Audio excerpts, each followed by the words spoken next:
सहनावतु सहनौ भुनक्तु सह वीर्यं करवावहै तेजस्विनावधीतमस्तु मा विद्विषावहै।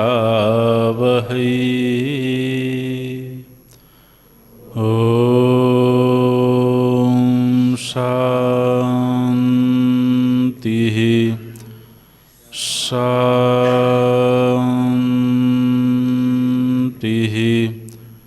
शान्तिः।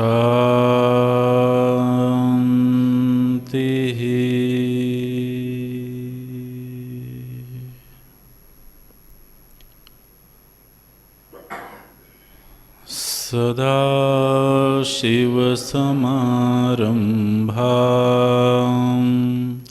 शङ्कराचार्यमध्यमाम् अस्मदाचार्यपर्यन्तां वन्दे गुरुपरम्पराम्।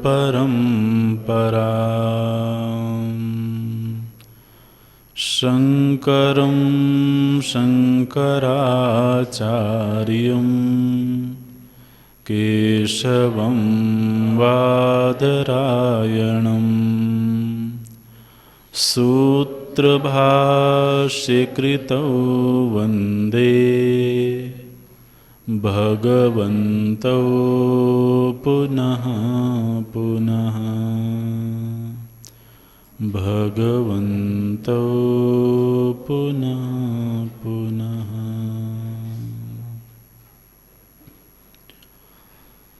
वासुदेवेन्द्रयोगीन्द्रं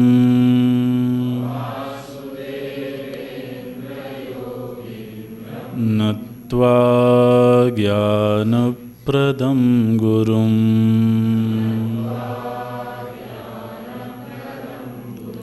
मुमुक्षूणां हितार्थाय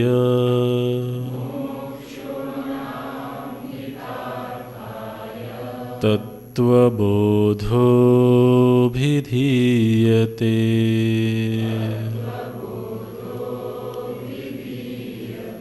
तत्त्वबोधोऽभिधीयते।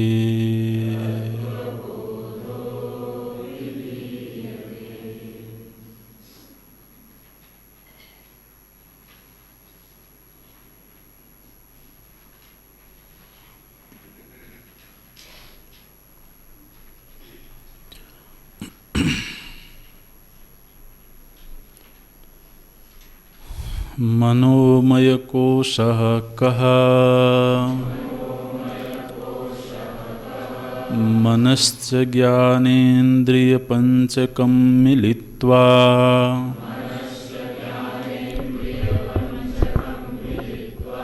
यो भवति स मनोमयः कोशः।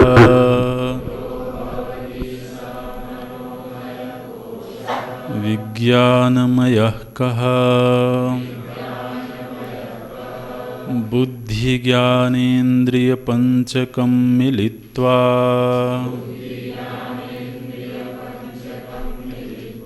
यो भवति स विज्ञानमयः कोशः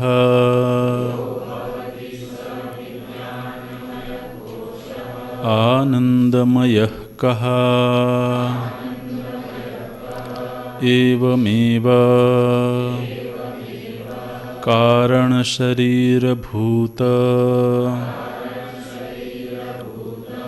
अविद्यास्थमलिनसत्त्वम् प्रियादिवृत्तिसहितं सत् आनन्दमयः कोशः एतत् कोशपञ्चकम् मदीयं शरीरं मदीयाः प्राणाः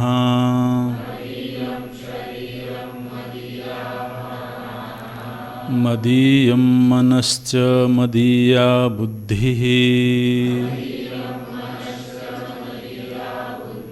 मदीयं ज्ञानम् इति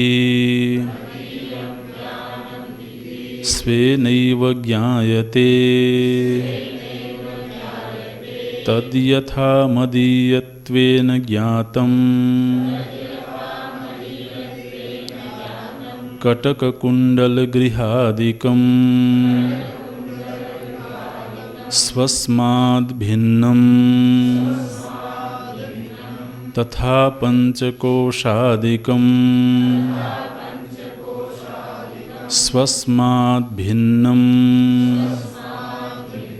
मदीयत्वेन ज्ञातम् आत्मा न भवति आत्मा तर्हि कः सच्चिदानन्दस्वरूपः आत्मा सत्किं कालत्रयेऽपि तिष्ठति इति सत् चित्किं ज्ञानस्वरूपः आनन्दः कः सुखस्वरूपः एवं सच्चिदानन्दस्वरूपम् स्वात्मानं विजानीयात् एवं सच्चिदानन्दस्वरूपं स्वात्मानं विजानीयात्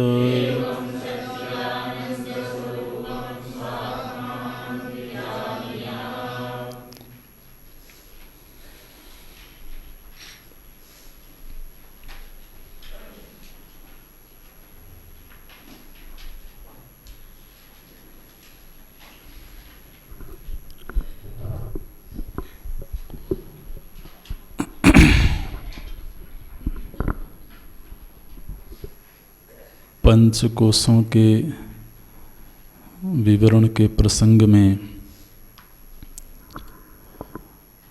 जो आरंभिक 3 कोश हैं वो नियम्य हैं। अन्नमय कोश, प्राणमय कोश, मनोमय कोश, ये नियम्य हैं, इनका नियमन होता है,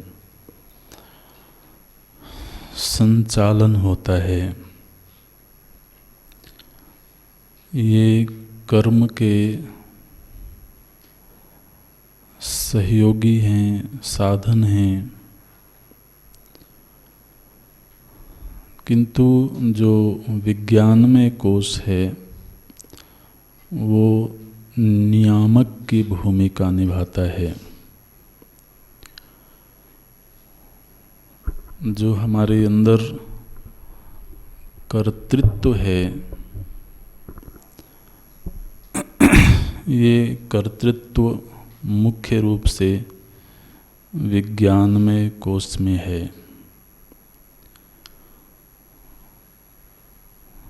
कर्तृत्व वही होगा जहाँ निर्णय लेने की स्वतंत्रता हो।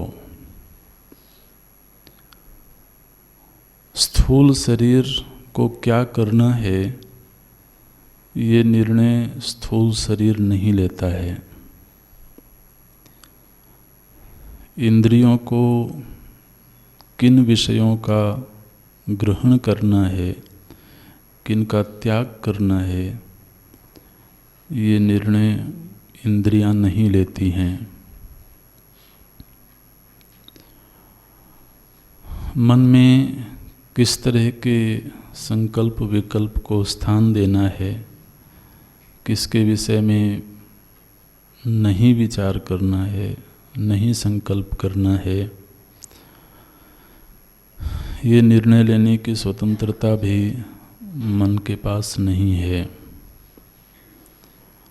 बुद्धि इन समस्त कोशों के क्रियाकलापों पर विचार करती है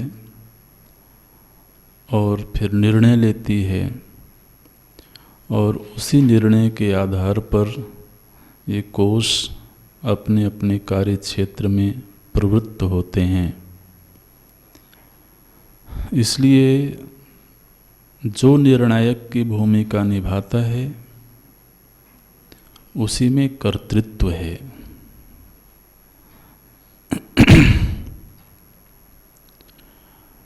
ये जो कर्तापना है हम सभी के साथ लगा हुआ है,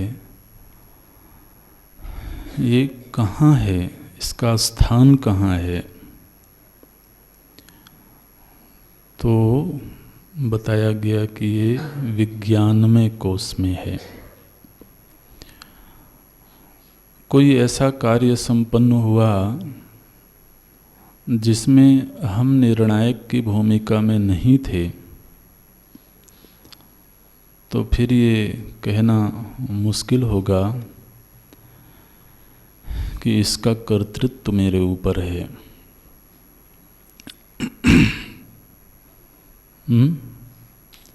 जिसने निर्णय लिया, हम तो एक सेवक की भांति प्रवृत्त थे।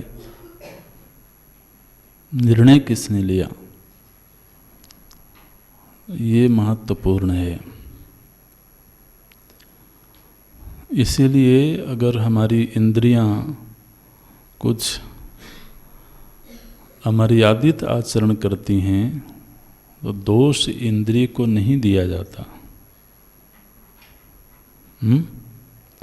इंद्रिय जिसकी हैं उसको दिया जाता है। ये निर्णय किसने लिया था कि इंद्रिय की प्रवृत्ति कहाँ होगी। इसलिए विज्ञान में कोश में कर्तृत्व है और कर्तृत्व के पीछे भोक्तृत्व है। भोक्तृत्व पूर्वक ही कर्तृत्व का जन्म होता है।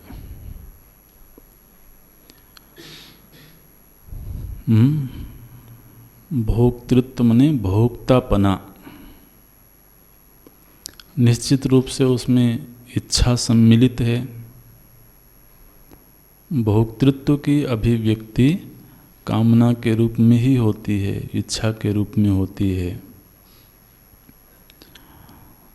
वो इच्छा भी विज्ञान में कोश में प्रकट होती है। इसलिए ये जीव के धरातल पर एक बड़ी महत्वपूर्ण पहचान है जीव की, कर्तृत्व और भोक्तृत्व। जो इनसे मुक्त हो गया वो जीवन मुक्त है।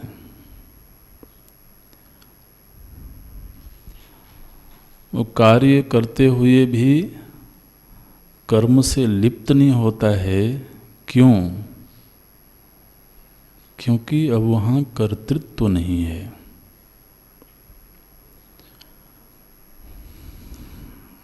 ये विज्ञान में कोश एक हमारे जीवन का बहुत महत्वपूर्ण कोष है। प्रत्येक कोष ही महत्वपूर्ण है अपने क्षेत्र में, लेकिन इसकी भूमिका बड़ी है। विचार के लिए सीधे इंद्रियों से प्राप्त विषय पर भी विचार हो सकता है। माने जिस विषय के प्रति संकल्प विकल्प उठे हैं उन्हीं पर विचार हो, ऐसी अनिवार्यता नहीं है। और वो जो अंतःकरण है वो पदार्थ एक ही है, वस्तु एक ही है।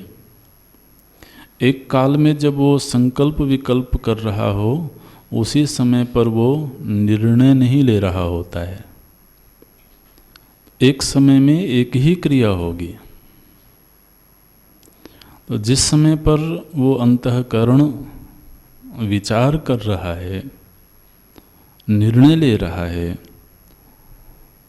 उस समय वही कार्य कर रहा है। अब जैसे हम जब श्रवण करते हैं तो श्रवण काल में हमें विचार के विषय कर्णेंद्रिय से तत्क्षण प्राप्त हो रहे हैं और उसी क्षण उस विषय पर हम चिंतन कर रहे हैं। ठीक है ना? माने जो हम सुन रहे हैं उस पर पहले संकल्प विकल्प खड़ा करेंगे, फिर उस पर चिंतन करेंगे, ये तो उचित तरीका नहीं है। श्रवण काल में ही चिंतन भी होता है। हमारी बुद्धि उन विषयों पर विचार कर रही होती है। इसीलिए हम उन निर्णयों को, सुने हुए निर्णयों को तुरंत ग्रहण करते चलते हैं। फिर कालांतर में प्रश्न आएंगे तो उन पर अलग से विचार होता है। इसलिए ये जो विज्ञान में कोश है, इसमें भी बुद्धि के साथ ज्ञानेंद्रियों को रखा गया है। विज्ञान में कोश की क्या परिभाषा है? बुद्धि ज्ञानेंद्रिय, बुद्धि है और ज्ञानेंद्रिय हैं, ये मिल करके तो विज्ञान में कोश का निर्माण करते हैं। कोशों के स्तर पर जो सबसे अंतरंग कोश है वो आनंदमय कोश है। इससे पहले कि इस पर चर्चा करें, एक बात ध्यान में रखना है कि आत्मा का संश्लेष प्रत्येक कोश के साथ है। इसलिए प्रत्येक कोश की जो क्रिया है उसका आरोप मैं के साथ लगता है। शरीर यदि मोटा पतला है तो हम यही कहते हैं कि मैं मोटा पतला हूं।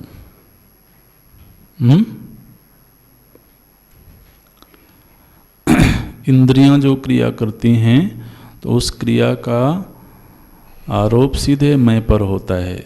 मैंने देखा, मैंने सुना, मैं चल के वहाँ गया, ये मेरी भावना है। मैं भावुक हूँ, मैं चिंतनशील हूँ, मैं निर्णायक की भूमिका में हूँ। तो ये मैं का संश्लेष तो सभी कोशों में है। इसलिए जब आत्मानुसंधान होता है तो कोई कह सकता है कि इसमें शरीर तो आयतन के रूप में है, घर के रूप में है। घर के रूप में है वो ठीक है, लेकिन यदि घर वाले को खोजना हो तो कहाँ जाएंगे? घर में ही तो जाएंगे। अन्यथा घर कहने का प्रयोजन ही क्या है?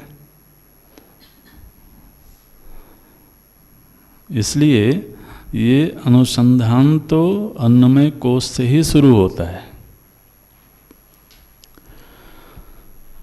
और फिर धीरे धीरे वो ओनरशिप किसमें है, किसने कहा कि मैं पुरुष हूँ, किसने कहा कि मैं श्रोता हूँ, वक्ता हूँ, ये तलाश होती है। जो इन सब कार्यों को, इन सब क्रियाकलापों को मैं से जोड़ रहा है, वो मैं कौन है।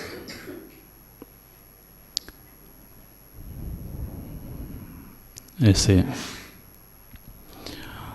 अब ये जो पांचवा कोश है आनंदमय, आनंदमय कहा, हम लोगों ने देखा था मुख्य रूप से 3 लक्षण यहाँ पर बताए गए।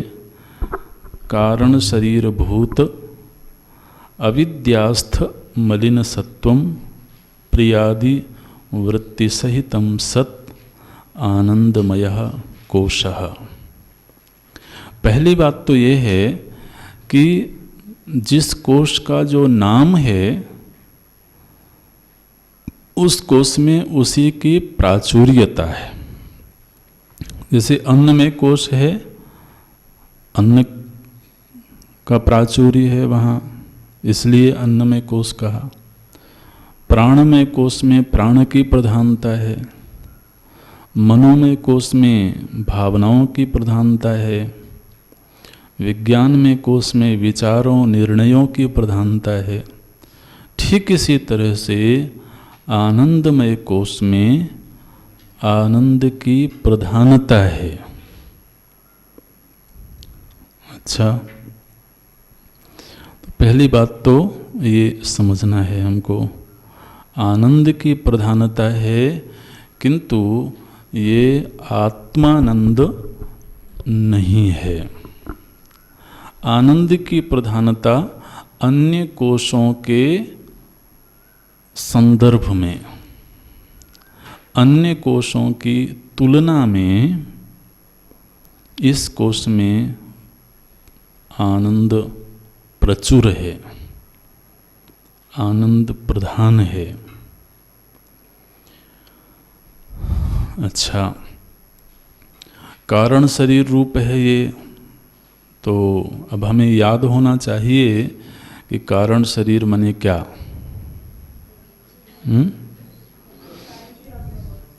अनिर्वाच्य अनादि अविद्या रूपम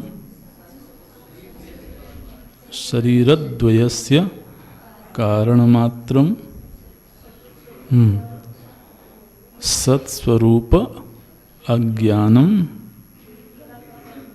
निर्विकल्पकम यत अस्ति तत्कारण शरीरम।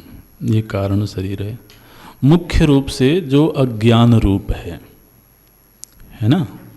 अगर एक शब्द में कहें तो अज्ञान रूप जो है वो कारण शरीर है।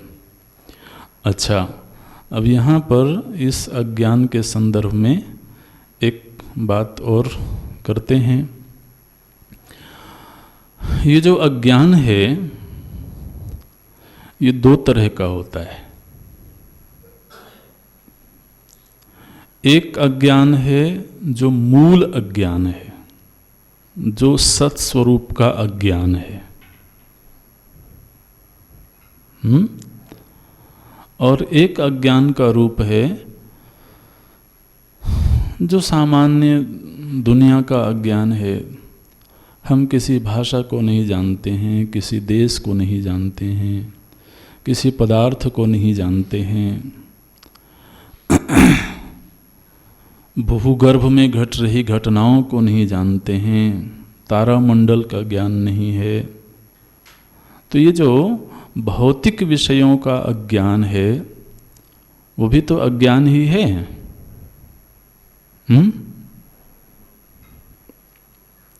देखिए, तो भौतिक पदार्थों का जो अज्ञान है वो तो बुद्धिस्थ है, वो विज्ञान में कोश में है। लेकिन जो स्वरूप का अज्ञान है वो आनंदमय कोश में।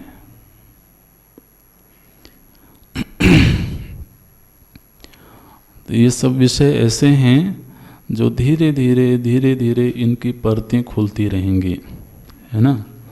जैसे जैसे समझ बढ़ेगी वैसे वैसे सूक्ष्म चिंतन की ओर प्रवेश होता रहेगा। तो ये जो भौतिक अज्ञान है इसमें तो बहुत भेद है।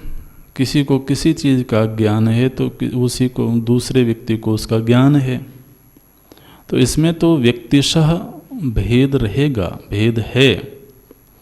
लेकिन जो मूल अज्ञान है वो तो सर्वसामान्य है। जो कोई भी जीव है वो जीव है ही इसलिए क्योंकि उसके अंदर स्वरूप का अज्ञान है। उस अज्ञान में कोई भेद नहीं दिखता है। तो यहाँ पर जो आनंदमय कोश है इसकी स्थिति क्या है? बोले आनंद की प्रचुरता तो है, लेकिन विडंबना ये है कि ये अज्ञान से घिरा हुआ है। कारण शरीर भूत, इसलिए उस आनंद की प्रचुरता का भी ज्ञान नहीं हो पाता है। ये जो आनंद है माने जो आत्मस्वरूप का आनंद है वो तो इस अज्ञान के आवरण में है ही। ये कोश में जो आनंद छिपा है महाराज वो भी कारण शरीर भूत, वो भी अज्ञान से तादात्म्यपन्न है। इसीलिए तो हम कहते हैं न किंचित अवेदिशम सुखेन मया निद्रानुभूयते। सुषुप्ति में सुख तो था और बल्कि प्रचुर सुख था, लेकिन न ज्ञायते। जिस समय उस सुख की स्थिति में हम थे उस समय पर वो जाना नहीं जा रहा था, इसलिए न ज्ञायते। सुख की प्रचुरता होने पर भी, तो यदि न ज्ञायते तर्हि कथम वदसि,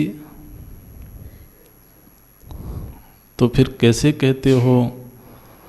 बोले जागरण काले एतत् अनुभवामि सुखेन मया निद्रानुभूयते। जब जागा तो मुझे ऐसी विश्रांति, ऐसे आनंद की अनुभूति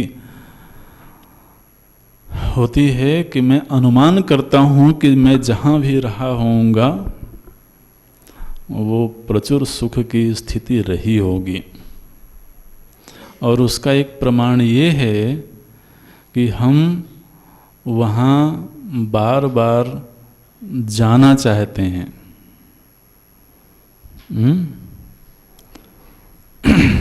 सत्संग को छोड़ करके मैंने रात्रि में यहाँ कोई न जाना चाहे तो अच्छा है, प्राज्ञ होने की क्या आवश्यकता है। तो एक दिन भी हम अगर नहीं जाते हैं, एक रात्रि भी नहीं जा पाते हैं किसी कारण से, तो आप देखो कितनी बेचैनी होती है ना। बेचैनी ही इस बात का प्रमाण है कि वो आनंद की स्थिति रही होगी। अच्छा, गुणों के धरातल पर आनंद की अभिव्यक्ति सत्व गुण में होती है। ये जो 3 गुणों का वर्णन है आने वाले ग्रंथों में भी अध्ययन होगा विस्तार से। तो ये जो सत्व गुण है इसके मुख्य रूप से 2 कार्य हैं, ज्ञान और सुख। सत्वम सुखे संजयति। तो ये सत्व गुण सुखात्मक है। रजः कर्मणि भारत, जो रजोगुण है वो उसमें कर्म होता है। तो जो सत्व गुण है ये मुख्य रूप से सुख और ज्ञान रूप है। किंतु इस कारण शरीर की स्थिति में इस सत्वगुण की दशा क्या है? बोले ये मलिन हो गया है। अच्छा, मलिन हो गया माने क्या? मलिन हो गया माने रजोगुण और तमोगुण का प्रभाव बढ़ गया है ना? केवल सत्व नहीं है। हालांकि एक सत्य यह है कि तीनों गुण हमेशा एक साथ ही रहते हैं, इनकी युति है। ऐसी कोई दशा नहीं है, हो नहीं सकती है, जिसमें केवल एक गुण 100% हो और 2 गुण 0 हो गए हों। ऐसी कोई स्थिति नहीं हो सकती है। इसलिए इन 3 गुणों का साहचर्य तो नित्य है, किंतु जब हम कहते हैं कि शुद्ध सत्व प्रधान अंतःकरण है, तो उसका मतलब ये है कि सत्व गुण की मात्रा अत्यधिक है। आप समझिए कि गणित की भाषा में कहें तो सत्वगुण 80% है, 85% है ना? और रजोगुण 10% है, तमोगुण 5%। ऐसे तो जब एक गुण प्रधान होता है, उसकी मात्रा बढ़ती है, तो अंतःकरण उस गुण के रूप में ही अभिव्यक्त होता है। अब कारण शरीर में सत्वगुण की क्या स्थिति है? बोले कारण शरीर में सत्वगुण की मात्रा कम हो जाती है, और ये अनिवार्य भी है। सुषुप्ति में जाने के लिए तमोगुण की आवश्यकता है। उस समय भी यदि रजोगुण प्रधान हो या सत्वगुण प्रधान हो, निद्रा में जा नहीं सकते हैं।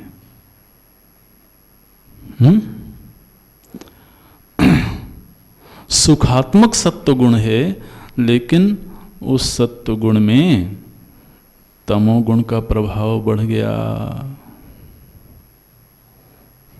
इसलिए मलिन सत्व ये बोलते हैं। और ये जो मलिन सत्व है, अब देखिए सत्व के ऊपर महाराज 2 आवरण हो गए। एक तो अविद्या में स्थित है, अविद्यास्थ, और दूसरा उसमें रजोगुण या तमोगुण का प्रभाव बढ़ा हुआ है। उस दशा में सुख की प्रचुरता होने के बावजूद अविद्या के आगोश में होने के कारण उस क्षण में सुख की अनुभूति नहीं हो रही है। ठीक है, पकड़ में आ रहा है कुछ?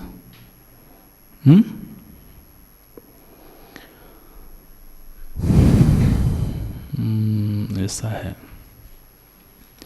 अविद्यास्थ मलिन सत्वम, असल में जो गुणों का वर्णन है, ये अभी तो आज पहली बार थोड़ी सी चर्चा शुरू हुई है, इसलिए समझने में वक्त लगेगा, लेकिन धीरे धीरे ये चीज़ें स्पष्ट होंगी।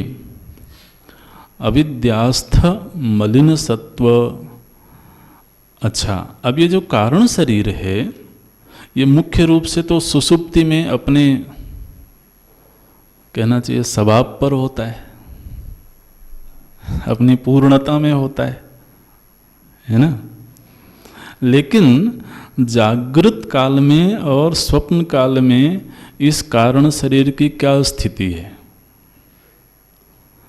कारण शरीर की जो पहचान है वो जागृत काल में और स्वप्न काल में कैसे की जाए, तो अगला वाक्य है प्रियादि वृत्ति सहितम। वो जो आनंद है ना, वो आनंद अभिव्यक्त कैसे होता है? सुसुप्ति में जो अभिव्यक्ति है वो तो नहीं जानी जा रही है, लेकिन जागृत काल में उसकी अभिव्यक्ति होती है। किस रूप में होती है?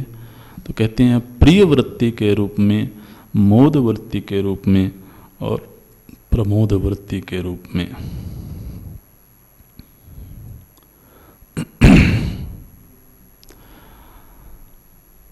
हमारे अंदर किसी मधुर भावना का प्रवाह हुआ या कोई अनुकूल विचार का प्रवाह हुआ, तो उसका परिणाम क्या हुआ? अंतःकरण में सुखद वृत्ति का जन्म हुआ। जो सुखद वृत्ति का जन्म है ये तो सत्वगुण का परिणाम है, और वो कारण शरीर में स्थित है। इसलिए ये तीनों ही तरह की वृत्तियों को कारण शरीर में रखा गया। अब कल एक संकेत किया गया था, हमको मालूम था कि जो सूक्ष्म विचार होते हैं जल्दी से ग्रहण नहीं होते हैं, लेकिन वो जिम्मेदारी के साथ बोले गए वाक्य होते हैं। वो हम सभी की जिम्मेदारी ये है कि जितना समझ में आता है और समझने का हर संभव प्रयत्न किया जाए, और फिर आने वाले समय का इंतज़ार किया जाए अगर कोई बात रह गई है। तो पूर्व कक्षा में ये कहा गया था कि जब हम चिंतन करते हैं तो चिंतन के बाद कोई ऐसा निर्णय होता है जो बार बार वही निर्णय हो तो वो मान्यता का रूप ले लेता है ना। और वो जो मान्यता है वो कारण शरीर में सुरक्षित होती है। अब इसकी तार जोड़ें।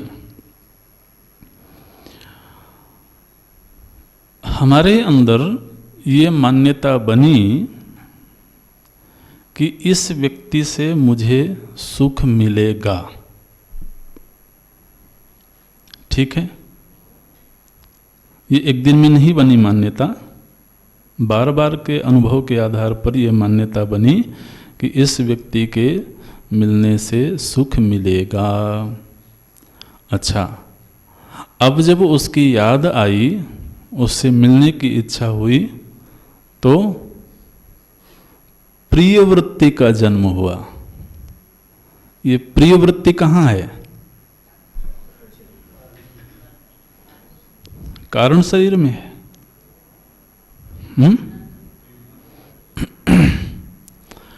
आप देखिए, माने व्यक्ति जब विचार कर रहा हो तो उसे मान्यताओं के निर्माण में 100% सावधान रहने की जरूरत है। यदि एक बार गलत तरीके से सुख पाने की मान्यता बन गई, फिर तो प्रियता का जन्म होकर के रहेगा। जब किसी के मन में कुछ ऐसी मान्यताएं बन जाती हैं, किसी को दुख दिया तो मज़ा आ गया, फिर से दुख दिया फिर से मज़ा आ गया, तो धीरे धीरे मान्यता क्या बनी कि दूसरों को कष्ट देने में तो आनंद आता है। अब वो अंदर से बार बार कोई है जो प्रेरित करेगा, नहीं अब तो ये सुख चाहिए, ये सुख चाहिए, वो प्रिय वृत्ति का जन्म होता रहेगा। फिर वहाँ हम विवश हो जाते हैं। अब उसमें फिर ये है कि अंदर एक पैनल बिठाया जाए, विचार समिति बिठाई जाए, और वो पुनर्विचार करे, और पुनर्विचार के बाद धीरे धीरे पूर्व की बनी हुई मान्यता को खंडित करे और उसकी जगह नवीन मान्यता का सृजन करे, लेकिन ऐसा करने में बहुत वक्त लगता है और कई बार व्यक्ति असफल भी होता है, क्योंकि वो एक बार मान्यता बन गई ना, तो चाहे बाहर से कितनी ही नैतिकता की बातें हों, अंदर से तो वो कहता है कि नहीं, सुख तो मिलता है। रसवर्जम रसोप्यस्य परम दृष्ट्वा निवर्तते, ये भगवान ने कहा महाराज। बोले विषय जनित जो सुख है वो विषय का त्याग करने से विषय तो दूर हो जाएगा, लेकिन पूर्व की अनुभूतियों के आधार पर जो रस बुद्धि बनी है वो रस बुद्धि तो परम दृष्ट्वा निवर्तते। इसलिए मान्यताएं इस बौद्धिक धरातल से भी अंतरंग जाकर के बैठती हैं। ये है तो जिसके विषय में हमारी मान्यता बनी कि ये वस्तु सुखद है, ये व्यक्ति सुखद है, ये स्थान विशेष सुखद है, तो फिर उसको पाने की इच्छा जागती है। ये जो पाने की इच्छा है इसको बोलते हैं प्रिय। यहाँ पर जो 3 विभाग किए गए, प्रिय, मोद, प्रमोद। तो सुखद वस्तु को पाने की इच्छा का जागरण ये प्रिय वृत्ति है। अच्छा, अब हमने उसको पाने के लिए प्रयत्न किया, कर्म किया, पुरुषार्थ किया, और प्रयत्न के परिणाम स्वरूप वो वस्तु हमें प्राप्त हो गई। तो जब वो वस्तु प्राप्त हो गई तब जो सुख की स्थिति है वो मोद। क्या बात है, मोद हो गया। देखो कितनी मेहनत करी मैंने और अंततः मिल गई, मिल गई। हर्ष हुआ, आनंद हुआ, मोद हुआ। लेकिन अब मिल गई तो फिर उसका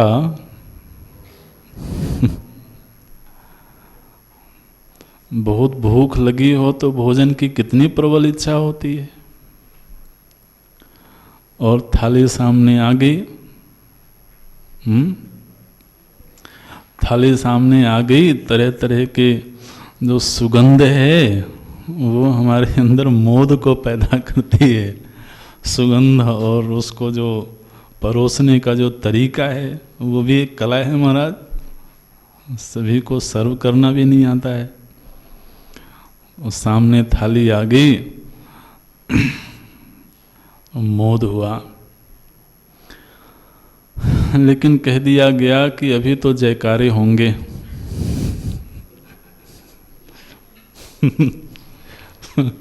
वैष्णव आश्रम में महाराज बहुत जयकारे होते हैं। तो अब 108 जयकारे होंगे।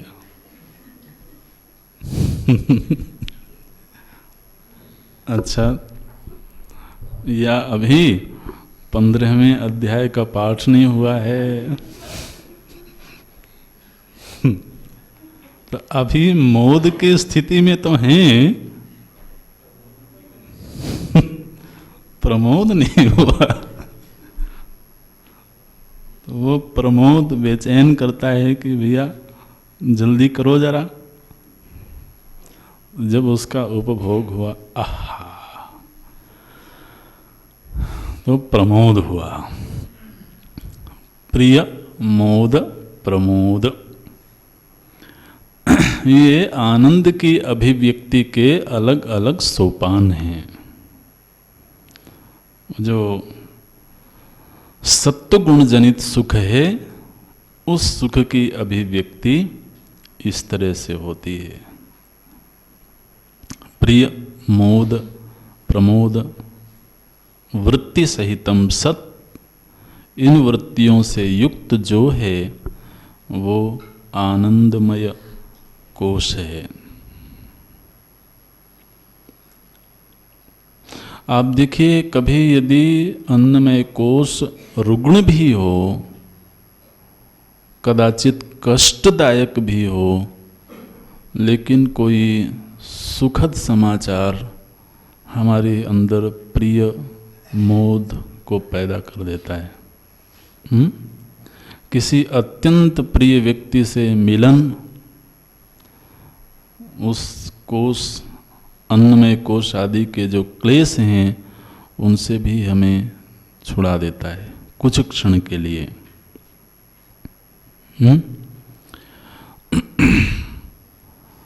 बल यदि न्यूनाधिक्य भी हो, कम ज़्यादा भी हो, भावनाएं कदाचित दुर्बल भी हों, क्लेशकर भी हों, विचार कभी उद्विग्न करने वाले भी हों, ऐसे तुलनात्मक अध्ययन भी करना चाहिए।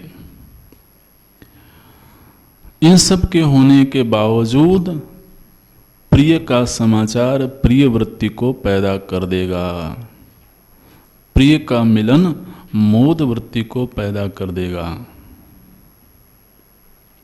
इसलिए प्रियादि वृत्तियों को कारण शरीरस्थ कहा गया, आनंदमय कोश का हिस्सा बताया गया। ऐसे है। तो हम समझते हैं कुछ चीज़ें स्पष्ट हुई होंगी। एवं कारण शरीर भूत अविद्यास्थ मलिन सत्वम प्रियादि वृत्ति सहितम सत आनंदमयः कोशः। इसमें भी मैं का संश्लेष है। प्रिय वृत्ति किसकी है? किसको प्रिय की अनुभूति हुई? मुझे। किसको मोद हुआ? मुझे। किसको प्रमोद हुआ? मुझे हुआ। अज्ञान किसको है? मुझे है। सुषुप्ति में जो अज्ञान की दशा थी किसकी थी? मेरी थी। न किंचित अवेदेशम, मैं कुछ जान नहीं सका तो मैं था ना। लेकिन सुखेन मया निद्रानुभूयते, मैंने ही सुखपूर्वक निद्रा का अनुभव किया है।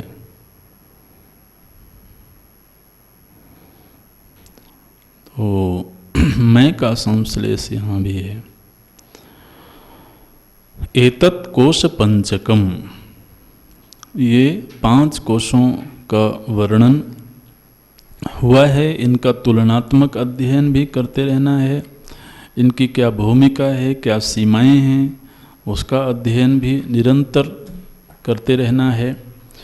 अब तो जो मूल वाक्य था आत्मा के लक्षणों में, वो था पंचकोशातीतः सन्न यह तिष्ठति स आत्मा। 5 कोशों से अतीत होकर के जो रहता है वो आत्मा है। तो अभी तो 5 कोशों का वर्णन हुआ, वो आत्मा 5 कोशों से अतीत कैसे है?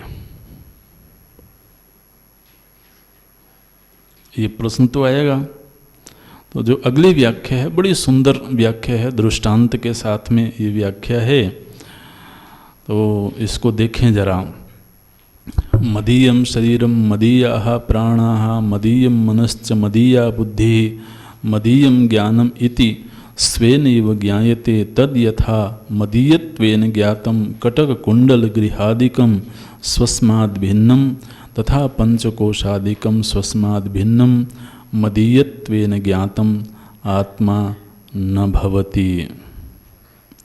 इसमें जो मुख्य वाक्य है वो है पंचकोशादिकम स्वस्मात् भिन्नम। ये जो पंचकोश हैं जिनका अभी अभी हमने वर्णन किया है, ये पंचकोश क्या हैं? तो कहते हैं स्वस्मात् भिन्नम, ये मुझसे पृथक हैं। ये जो पूरा पैराग्राफ है इसका ये अभी मूल वाक्य, तो इसको पकड़ लें। ये असल में जो न्याय दर्शन में चिंतन की प्रक्रिया है वो बड़ी प्रशस्त प्रक्रिया है। पंचावयव के तहत वो चिंतन होता है। प्रतिज्ञा, हेतु, दृष्टांत, उपनय, निगमन, ये 5 सोपान होते हैं किसी विषय का चिंतन करके उसके निर्णय तक पहुंचने के लिए। इस पर तो चर्चा होगी, अभी केवल संकेत कर देते हैं। हमने विचार के लिए एक विषय लिया। अच्छा, अब जब वो विषय लिया तो उस विचार के परिणाम स्वरूप हमें जिस निर्णय पर पहुंचना है उस निर्णय को प्रथम कहा जाता है, उसको बोलते हैं प्रतिज्ञा।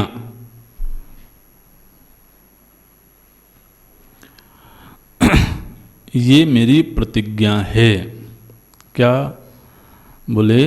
प्रतिज्ञा ये है कि दूर जो पर्वत दिख रहा है उसमें अग्नि है। अच्छा, क्या अग्नि तुमको दिख रही है? बोले नहीं, दिख तो नहीं रही है, लेकिन पर्वतो वह्निमान, दूर दिख रहा पर्वत, वहाँ अग्नि अवश्य में वह है। मानो कि ब्रह्मचारी लोग जंगल की यात्रा पर निकले और साथ में कुछ भोजन सामग्री रखा हुआ है, अनाज रखा हुआ है। तो अब भोजन का समय हुआ तो अग्नि कहाँ से मिले? तो उसने दूर एक पहाड़ को देखा और बोला कि देखो उस पहाड़ में अग्नि है। पर्वतो वह्निमान, उस पर्वत में अग्नि है, ये प्रतिज्ञा है उसकी। दूसरे ने कहा अग्नि दिख तो नहीं रही है, फिर तुमको कैसे पता कि वहाँ अग्नि है? तो वो कहता है धूमवत्वात्, क्योंकि उस पर्वत में धुआं उठ रहा है। तो पहले तो प्रतिज्ञा किया कि वहाँ अग्नि है। हेतु क्या है? किस आधार पर तुम ऐसा कह रहे हो? तो कहता है क्योंकि वहाँ धुआं दिख रहा है। तो ये तर्क का दूसरा सोपान है, हेतु। प्रथम प्रतिज्ञा, फिर हेतु और फिर दृष्टांत। ये जो तुम हेतु बता रहे हो, ये इसको सिद्ध कैसे करोगे? तो बोले कि हमने रसोई घर में बार बार ये देखा है कि जब जब धुआं उठता था तब तब वहाँ अग्नि होती थी।